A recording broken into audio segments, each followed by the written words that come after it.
Hello అండి. ఇంకా DEECET అనేసి ఇంకా టైం అనేది లేదు గదా! ఇంకా 25థ్‌కే ఎగ్జాము.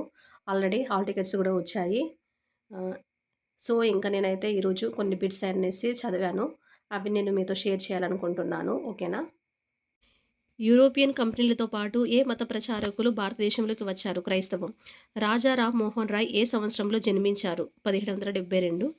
1828లో రామ్మోహన్ రాయ్ చేత ఏర్పాటు చేయబడిన సంస్థ బ్రహ్మ సమాజం. ప్రార్థనా సమాజము బొంబాయిలో ఏ సంవత్సరంలో స్థాపించారు? 1867. రామకృష్ణ మఠాన్ని స్థాపించినదెవరు? స్వామి వివేకానంద. నిజమైన మతము వేదాలలో ఉందని నమ్మింది ఎవరు? స్వామి దయానంద సరస్వతి. 1875లో ఆర్య సమాజాన్ని స్థాపించినదెవరు? స్వామి దయానంద సరస్వతి. సత్యార్థ ప్రకాష్ అన్న పుస్తకంలో రాసింది స్వామి దయానంద సరస్వతి. గురుకుల కాంగ్రీ విశ్వవిద్యాలయం ఎక్కడ ఉంది? హరిద్వార్. సర్ సయ్యద్ అహ్మద్ ఖాన్ విజ్ఞాన శాస్త్ర సంఘాన్ని ఏ సంవత్సరంలో ఏర్పాటు చేశారు? 1864. 1975లో మహమ్మద్ ఆంగ్లో ఓరియంటల్ కళాశాలను ఎక్కడ స్థాపించారు? అలీగఢ్. సతి అధికారికంగా నిషేధింపబడిన సంవత్సరం ఏది? 1929. 1950లో మొదటి వితంతు పునర్వివాహం ఎక్కడ జరిగింది? కలకత్తా. ఆంధ్రప్రదేశ్ గద్య దిక్కనగా ప్రసిద్ధిగాంచినదెవరు? కందుకూరి వీరేశలింగం. వితంతువులను విద్యావంతులను చేయడానికి ముంబైలో శారదా సదన్ అన్న పాఠశాలను, ఆశ్రమాన్ని స్థాపించిందెవరు? పండిత రమాబాయి సరస్వతి. సత్య శోధిక్ సమాజ్ను స్థాపించినదెవరు? జ్యోతిబా పులే. మనుషులందరికీ ఒకే కులం, ఒకే మతం, ఒకే దేవుడు అన్న భావనను ప్రచారం చేసిందెవరు? నారాయణ గురు. దళితులను ఆది ఆంధ్రులని పిలుచుకోవాలని పిలిచిందెవరు? భాగ్యరెడ్డి వర్మ. 1906లో జగన్ మిత్ర మండలిని ప్రారంభించిందెవరు? భాగ్యరెడ్డి వర్మ. దళితుల ప్రయోజనాలకు ప్రాతినిధ్యము వహించడానికి ఎవరు ఇండిపెండెంట్ లేబర్ పార్టీని స్థాపించారు? అంబేద్కర్. గాంధీజీ అండరాని కులాల వాళ్లకు ఏమని పేరు పెట్టారు? హరిజనులు. స్వతంత్ర భారతదేశానికి మొదటి న్యాయశాఖ మంత్రి అంబేద్కర్. భారతదేశంలోకి అచ్చు యంత్రాన్ని ఎవరు ప్రవేశపెట్టారు? యూరోపియన్లు. ఎవరి ఉపన్యాసాల ఫలితంగా బొంబాయిలో 1867లో ఆర్జీ భండార్కర్, ఎంజీ రండేలు ప్రార్థనా సమాజం స్థాపించారు? కేశవ చంద్రసేన్. ఎవరి ప్రొదర్బలతో 1829లో సతీ సహగమనం నిషేధించబడింది? రామ్మోహన్ రాయ్. 1829 సంవత్సరంలో సతీ నిషేధ చట్టాన్ని చేసిన British governor general William Bentinck. 1948లో పూణేలో అంటరాని కులాల బాలికల కోసం పాఠశాలను స్థాపించింది ఎవరు? జ్యోతిబా పులే. వితంతులను విద్యావంతులను చేయడానికి పండిత రామబాయి బొంబాయిలో పాఠశాల ఆశ్రమం పేరు శారదా సదన్. గులాంగిరి పుస్తకాన్ని రచించింది ఎవరు? జ్యోతిబా పులే. జ్యోతిబా పులే ఏ రాష్ట్రంలో జన్మించారు? మహారాష్ట్ర. ఏ దేశంలో యూదులను వేధించి లక్షలాది మందిని హిట్లర్ చంపడం జరిగింది? జర్మనీ. యూదుల దేశం ఇజ్రాయెల్. సౌదీ అరేబియాలో ఎవరిని దేవాలయాలు, ప్రార్థనా మందిరాలు కట్టుకోవడానికి అనుమతించారు? ముస్లింలు కాని వారిని. ప్రభుత్వం నుంచి మతాన్ని వేరు చేయడాన్ని ఏమంటారు? లౌకికవాదం. లౌకికవాదంలో ముఖ్యమైన అంశం ప్రభుత్వం అధికారం నుంచి దీన్ని వేరు చేయాలి, మతాన్ని. అమెరికాలో ప్రభుత్వ పాఠశాలని విద్యార్థులు పాఠశాలను ప్రారంభించారు. విధేయత ప్రతిజ్ఞ. లౌకికవాదం అనగా ప్రభుత్వం నుంచే మతాన్ని వేరు చేయడం. ఈ క్రింది ఏ దింస నాట్యంను గుంపుగా బృందంగా ప్రదర్శించడం? నటికరి దింస. దింస నాట్యంను ఎవరు ప్రదర్శించారు? అరకు లోయలోని గిరిజనులు. దింస నాట్యంలోని ఎన్ని రకాలు ఉన్నాయి? 8. గుస్సాడి నృత్యంను ఎవరు ప్రదర్శిస్తారు? రాజగోన్లు. గుస్సాడి నృత్యంకు ప్రసిద్ధిగాంచిన జిల్లా ఏది? ఆదిలాబాద్. ఈ క్రింది వాటిలో సదరి నాట్యంకు సంబంధించిన సరైన ప్రవచనం గుర్తించండి. ఈ నాట్యం ఒక్కరే ప్రదర్శించే నాట్యం. శతాబ్దాలుగా దేవాలయాలలో దేవదాసీలు ఈ నాట్యం చేసేవాళ్ళు.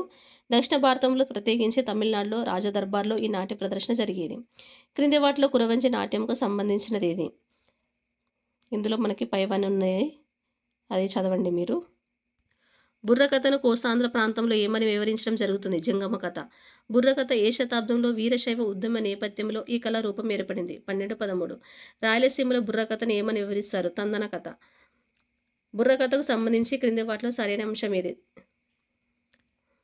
ఇందులో కూడా మనకు ఏబిసిడి అని ఉన్నది, అది మీరు చదవండి.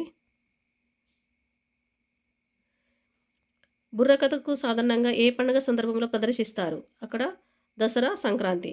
బుర్రకథలో భాగంగా ముఖ్యంగా చెప్పే కథలు ఏవి? ఇక్కడ పైవన్నీ. రామాయణ మహాభారతంలోని కథలు, కంబోజ రాజకథ, బొబ్బిలి కథ, పల్నాటి కథ, కాటమరాజు కథ. కమ్యూనిస్టు పార్టీకి మద్దతురైన ప్రగతిశీల కళాకారులు ఏ సంవత్సరంలో ప్రజానాట్య మండలిగా ఏర్పడ్డారు? 1943.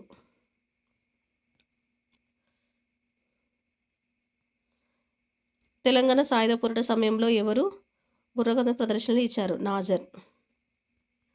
సుంకర సత్యనారాయణ ఏ సంవత్సరంలో తెలంగాణ బుర్రకథను రాశారు? 1944.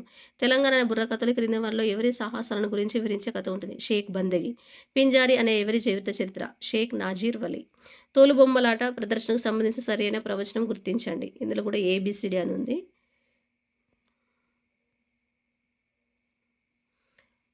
మనకి ఈనాడు తెలిసిన భరతనాట్యం క్రింది వానిలో ఏ నాట్యం నుండి ఉద్భవించింది? సదీర్.